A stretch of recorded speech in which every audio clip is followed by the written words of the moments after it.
Hello सांग माने आपण को फूड हाउस चैनल को स्वागत। सांग माने आज मु तैयारी करिया को जाउची चना तरकारी। एक्चुअली शीत मासरे वेस्टर्न ओडिशा रे ए जो चना गछ बहुत मिले, तो ताकू मु छड़े नहीं ताकू प्रेशर रे सिझेबे। एक्चुअली मटर भी ग्रीन मटर भी बहुत मिले, तो ग्रीन मटर आउ से चना को मिसई गोटे सीटी आसला पर्यंत सिझेबे। एथरे टिके लुण आउ टिके हल्दी देदेवे।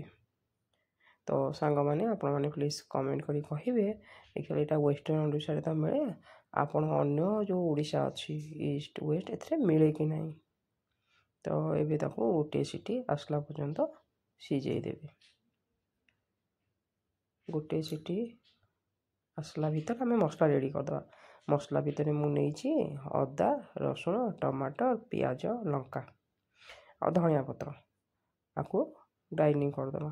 एबे कड़े बसई से तेल पंचफुटन आ पियाज पकई भाजी नवा। पियाज भाजी गला परे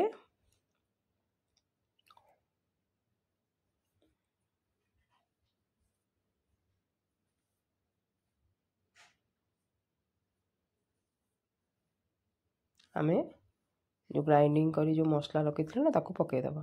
तापरे लूण हल्दी पकई दबा। स्वाद अनुसार लूण देबे, नहले लुणिया हो जिवो।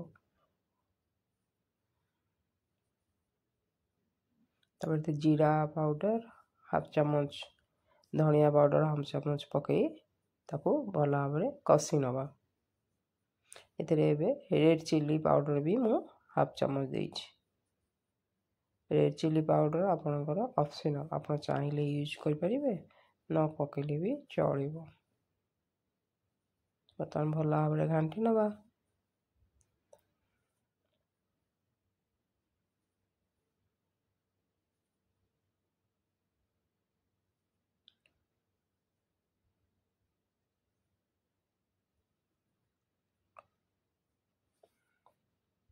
मसला तेल छाड़ी गला परे आमे जो सिझे थे मटर आउ से चना को पकई दबा।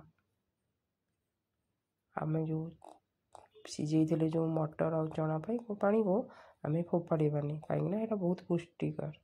कंचा गछर मटर ना से बहुत विटामिन भरपूर थाए। से पानी टाक रखी था। एबे गोटे आलू सीझा आलू काटी देछि सेटारे मिसई दबा। बर्तमान भल भाव कषि नवा।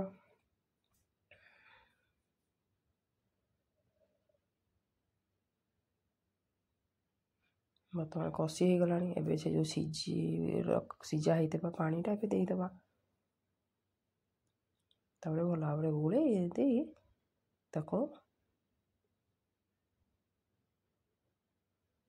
आउ टिके पानी देदबा, कहीं पानी टे कम अच्छी।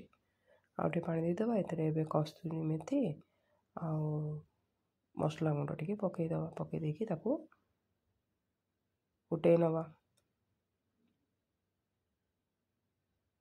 तापरे शेष रे आमे धनिया पत्र टिके पकई दबा।